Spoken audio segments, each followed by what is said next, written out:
Salut les amis, bonjour à tous, bienvenue sur votre chaîne de News Gaming. Comme d'habitude, ça me fait plaisir de vous accueillir ici sur votre chaîne pour un nouvel épisode de News Gaming, l'épisode 106. J'espère que vous êtes bien installés. Allez les amis, on commence tout de suite les news. Allez, c'est parti.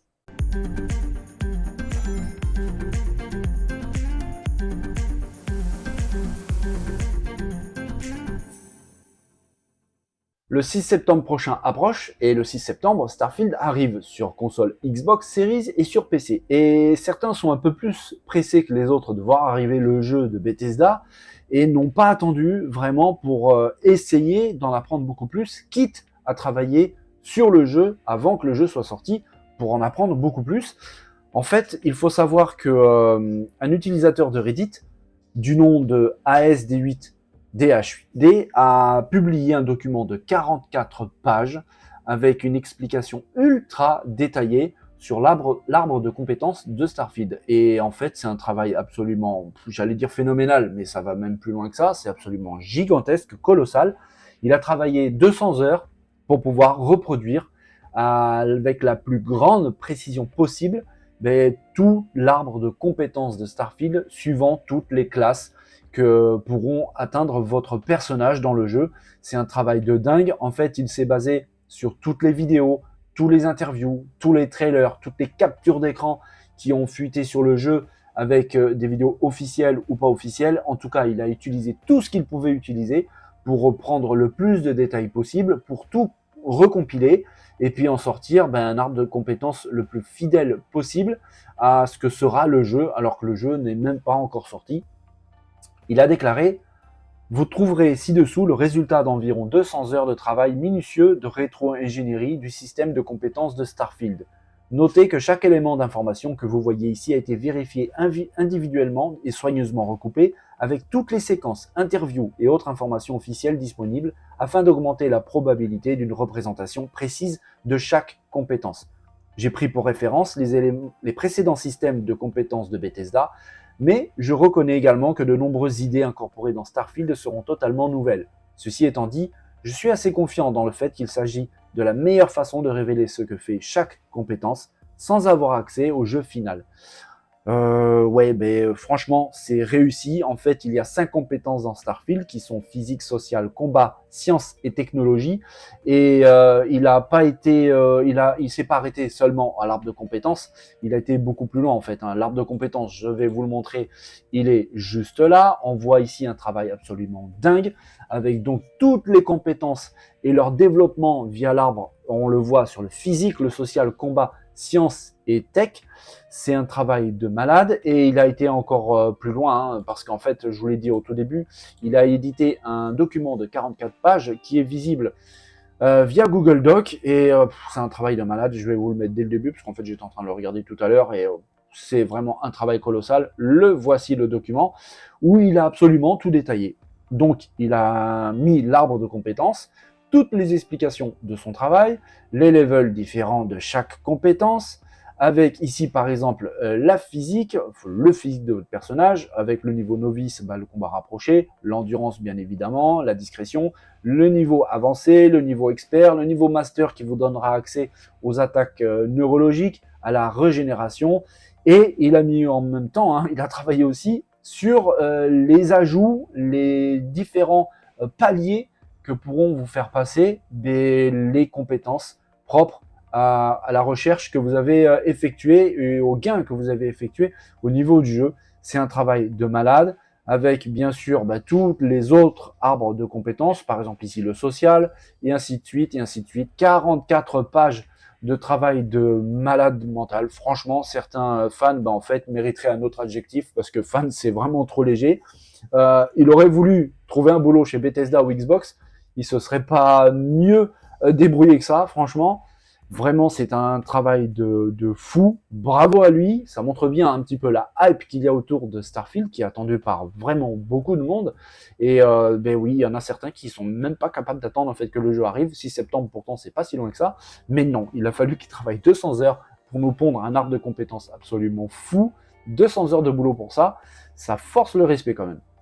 Si vous attendiez un jeu de cartes pour pouvoir concurrencer Mario Kart, pour pouvoir y jouer sur console PlayStation ou Xbox, eh bien, il semblerait qu'il va pas falloir attendre très longtemps, tout simplement parce que Geoff Keighley lui-même a révélé sur sa page Twitter officiellement un jeu DreamWorks All-Star Kart Racing avec, on le voit à l'écran, les personnages emblématiques de DreamWorks. On y voit forcément Shrek, avec tous ses compagnons. On y voit aussi les personnages de Kung Fu Panda, avec des captures du jeu, clairement. Alors, ça ne reste que des captures, donc on va y faire un petit peu attention tout de même, mais n'empêche que ça paraît assez joli. On voit ici donc Shrek, on voit ici, hop, les personnages de Kung Fu Panda, même à l'arrière-plan, tout au fond, on voit sur son carte la fiancée de Shrek, Fiona, qui est là. Et on peut zoomer un petit peu dessus et on remarque ici comme des petites cases bonus, un petit peu de la même façon que sur Mario Kart, très certainement pour récupérer des bonus, pour alimenter la course. Et j'ai même l'impression que quand on regarde l'arrière du kart lui-même, eh bien, de la même façon qu'un certain double dash sur Nintendo GameCube, on pourra être à deux sur le même kart, pour la possibilité peut-être de switcher d'un personnage à un autre. On verra vraiment ce qu'il en est. En tout cas, le jeu semble plutôt intéressant. On ne sait pas quand est-ce qu'il va sortir, mais ça a été annoncé très bientôt. Normalement, c'est même cette année et il va contenter tout le monde parce qu'en fait, il sortira sur PS4, PS5, sur Xbox Series, sur Xbox One, Nintendo Switch, un bon concurrent à Mario Kart, et puis aussi sur PC. La date, je vous rappelle, on n'en sait rien, aucune date précise, mais tout de même, c'est annoncé très bientôt. Alors, qu'est-ce qu'ils entendent par le très bientôt? Ça, je ne sais pas, mais en tout cas, c'est annoncé pour cette année 2023. Il n'y a plus qu'à attendre ce All-Star Kart Racing de DreamWorks. Les amis, préparez les gouttes pour les yeux parce qu'on va se faire une petite vidéo qui vraiment décolle la rétine très clairement. Vous vous souvenez de Ratchet & Clank Rift Apart au moment de sa sortie sur PS5. Le jeu était vraiment magnifique, fabuleux, bourré d'humour en plus, plein d'actions, énormément de choses affichées à l'écran. C'était vraiment magnifique. Eh bien, le jeu est disponible aujourd'hui sur PC et une vidéo vient de passer avec du 4K, de la RTX, du DLSS 3 d'activer. Du coup, les FPS s'envolent, explosent même avec plus de 200 FPS d'atteint pour ce jeu qui, franchement, passe un palier vraiment gigantesque. C'est absolument sublime. Vraiment, les couleurs sont éclatantes, les effets sont sublimes, la définition, tout est super beau. Ratchet & Clank vraiment passe un cap très important sur PC. Alors, il y a quelques saccades, ça c'est dû à la connexion Internet, je suis désolé, mais vraiment, les effets de lumière, là on le voit, les éclairages, toutes les particules, c'est fluide, c'est beau, que dire de plus? Plus de 160 FPS, 200 même atteint à certains moments, avec Ray Tracing activé, enfin tous les détails. À noter que le jeu donc est disponible dès maintenant sur PC. Si vous avez un bon gros PC, une bonne machine bien équipée, franchement foncez parce qu'en plus d'être absolument fou et drôle, le jeu est vraiment très très beau. On vient tout juste de parler de Starfield, et bien vous savez quoi, on va y revenir. On va y revenir parce que Bethesda a eu la très bonne idée, enfin je trouve moi, de créer et de sortir un dessin animé, en fait 3 épisodes animés concernant le jeu Starfield. Alors ils ont fait ça évidemment pour fêter la sortie de leur jeu, je vous rappelle c'est le 6 septembre prochain, mais aussi pour indiquer un petit peu aux joueurs les ambiances, l'atmosphère un petit peu qui va se dégager dans le jeu, se donner une petite idée au niveau de l'architecture et puis des différents peuples qu'on va rencontrer pendant les aventures. L'ADA est vraiment sympa, c'est très bien fait, c'est léché, c'est vraiment classe, vraiment. Avec par exemple, pour synopsis, pour l'épisode que vous êtes en train de voir actuellement à l'écran, qui explique: dans la ville de New Atlantis, capitale des colonies unies, Kent, un pilote de messagerie qu'on voit à l'écran, aspire à vivre dans la partie la plus désirable des systèmes sédentaires. Après avoir rejoint l'UC Vanguard et gravi les échelons jusqu'à l'élite de la capitale, Kent réalise rapidement que les aventures qui l'attendent hors de la planète sont ceux qu'ils attendaient vraiment. Ça, c'est pour le synopsis du court extrait que je suis en train de vous montrer actuellement à l'écran, qui donc raconte l'histoire d'un messager, tout simplement d'un livreur qui a envie de plus. Il gravit les échelons, il passe les étapes, et au final, il se retrouve dans une aventure bien plus grande qu'il aurait imaginé, mais en fait, c'est vraiment ce qu'il avait toujours rêvé. et ça s'annonce plutôt intéressant avec donc une DA plutôt sympa, une animation plutôt sympa. C'est une bonne idée de la part de Bethesda. Je rappelle qu'il y a 3 épisodes différents. Si vous êtes intéressé, je mettrai les liens dans la zone de description juste en dessous. Vous avez qu'à cliquer dessus, et vous retrouvez donc ces 3 épisodes avec une histoire vraiment différente, très distincte les uns des autres. En tout cas, ça montre bien que Bethesda croit fort à son projet de Starfield, qui s'annonce bien plus grand qu'un simple jeu vidéo RPG. Ça paraît vraiment colossal, et ces 3 épisodes montrent vraiment tout ce qui va pouvoir être possible de faire. Ça s'annonce vraiment super bien. Décidément, Ubisoft n'est vraiment pas avare en informations autour de son futur méga hit. En tout cas, franchement, je l'espère vraiment. Star Wars Outlaws, à chaque fois qu'on voit quelque chose dessus, c'est vraiment magnifique. Et en plus d'une technique qui semble vraiment irréprochable, j'ai l'impression qu'au niveau scénario et narration, ça s'annonce plutôt pas mal. En même temps, c'est Massive qui s'en occupe. Forcément, quand on connaît un petit peu les habitudes des petits gars, à mon avis, on ne sera pas déçu de ce côté-là. Et en marge de la Comic Con, en fait, certaines personnes de chez Ubisoft, notamment le directeur créatif et le directeur narratif, ont donné quelques petites réponses pendant un interview. En fait, ils ont déclaré que le jeu ne va pas être gigantesque en termes d'heures de jeu, tout simplement parce que quand c'est trop gros, forcément, des fois, c'est pas si bien que ça. En fait, le directeur narratif a déclaré: un jeu trop gros est un jeu auquel les gens ne parviennent pas à jouer, qu'ils n'apprécient pas et qu'ils ne terminent pas. Notre objectif est d'emmener les gens dans une aventure très dense et riche, une aventure en monde ouvert qu'ils peuvent rythmer comme ils le souhaitent. Il ne s'agit donc pas absolument d'un RPG épique et inachevable de 200 ou 300 heures. Il s'agit d'un RPG d'action et d'aventure très ciblé qui emmènera les gens en balade et qui est très facile à gérer.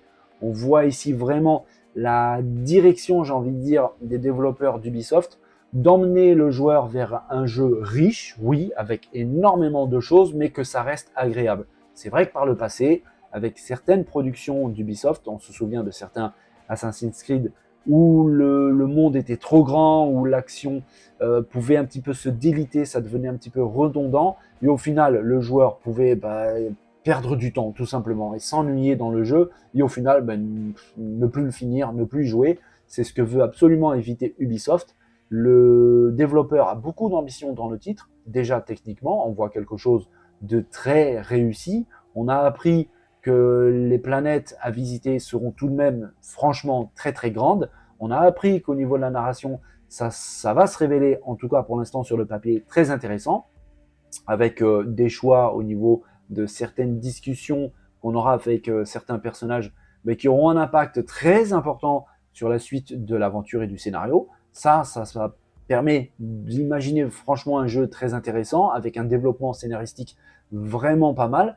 Maintenant, on découvre que les développeurs préfèrent avoir un jeu un peu plus court au niveau du temps de jeu, mais en même temps avoir une aventure très dense, riche, avec beaucoup de choses à faire, donc très intéressant, avec une grande, comme on l'appelle, rejouabilité. Ça permet un petit peu de se dire que oui, Ubisoft et Massive mettent les petits plats dans les grands et nous préparent quelque chose de vraiment bon. Je rappelle que le jeu n'a toujours pas de date de sortie. Sincèrement, ça, c'est pas très très grave, parce que quand on voit un petit peu la qualité de ce qui se passe actuellement à l'écran, et quand on apprend tous ces petits messages vraiment qui font plaisir à entendre, je me dis que, ouais, plus ils prennent du temps et mieux c'est. Bon, et j'espère qu'ils vont pas le sortir dans 5 ans, on est d'accord, mais en tout cas, qu'ils prennent leur temps, qu'ils nous sortent quelque chose de vraiment bon, et franchement, j'ai l'impression que ça en prend le chemin. Voilà les amis, on arrive à la fin de cet épisode 106 des News Gaming, épisode un petit peu plus fourni que celui d'hier. Est-ce que c'est la période des vacances qui veut ça? C'est vrai que l'actu en ce moment est assez posée, un peu soft, ça fait du bien aussi un petit peu. Mais aujourd'hui, il y avait un peu plus de news à traiter, du coup, j'en ai profité pour faire une vidéo un peu plus riche. Mais vous inquiétez pas, ça va repartir très vite dans tous les sens, parce qu'il y a la Gamescom qui arrive à Cologne en Allemagne, courant août. Là, ça va exploser, c'est clair et net, avec des choses très intéressantes à mon avis qui arrivent donc très bientôt. Les amis, j'espère que vous avez aimé cette vidéo, sincèrement. Si c'est le cas, vous savez quoi faire, je vous laisse gérer, vous êtes bien assez grand. Et pour tous ceux qui n'ont pas encore rejoint l'aventure, n'hésitez pas, le bouton abonner est juste en dessous. C'est gratuit, ça fait pas mal, vous risquez rien du tout, vraiment, à part peut-être rejoindre une super communauté qui a une grande passion en commun, le jeu vidéo. Faites un tour dans la zone de commentaires, vous verrez, les abonnés sont au top. Les amis, passez une belle et bonne journée. Si vous êtes en vacances, profitez-en bien, vraiment. N'oubliez pas de vous amuser, c'est très important. Je vous dis à très bientôt, dès demain, pour un nouvel épisode des News Gaming. Les amis, bonne journée à tous. Allez, bye bye.